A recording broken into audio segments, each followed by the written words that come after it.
Chers frères et sœurs, bien-aimés dans le Christ, l'évangile de ce samedi 16 mai 2026, Jean chapitre 16, versets 23b à 28, clôt la série de discours d'adieu, mettant l'accent sur la prière du Père au nom de Jésus et l'amour direct du Père. Jésus, chers frères et sœurs, bien-aimés dans le Christ, annonce une joie parfaite, une joie durable, résultant de l'exaucement de la prière, et confirme son origine divine, passant d'un enseignement imagé à une révélation directe. Dans la prière au nom de Jésus, il ne s'agit pas d'une formule magnifique, il ne s'agit pas d'une formule magique, mais de prier en communion intime avec Jésus, en alignant sa volonté sur la sienne. C'est la reconnaissance que Jésus est le seul médiateur, que Jésus est le seul intermédiaire entre Dieu et l'humanité, entre Dieu et nous les hommes. Il n'y a pas d'autre médiateur. Je ne veux pas dire que Marie n'est pas notre médiateur. Marie est notre intermédiaire.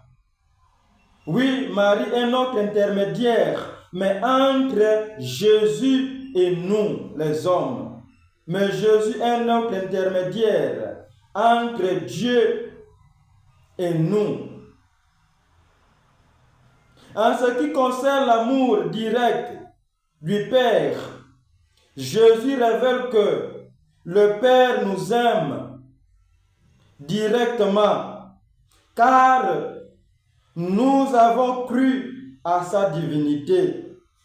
Jésus dit, je suis sorti de Dieu.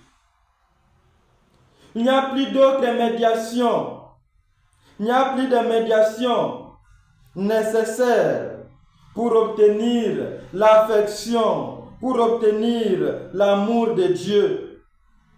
Jésus nous a introduits, n'est-ce pas, dans la famille de Dieu.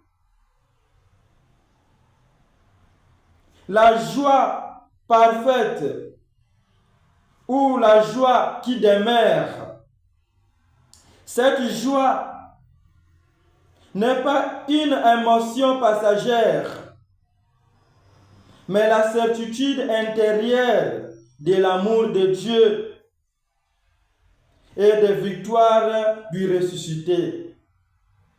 Une joie que personne ne peut enlever, une joie que personne ne peut soustraire, une joie que personne ne peut supprimer, ne peut effacer, une joie parfaite, une joie durable, une joie éternelle, une joie que Dieu donne. Jésus prépare ses disciples à la Pentecôte. Jésus parlera ouvertement du Père une fois l'Esprit Saint reçu, éclairant les images de son ministère terrestre. La première lecture, tirée du livre des Actes des Apôtres, au 18e chapitre, du 23e au 28e verset, montre la ferveur de l'Esprit Saint chez Apollos en lien avec cette théologie de la mission et de la connaissance approfondie du Christ.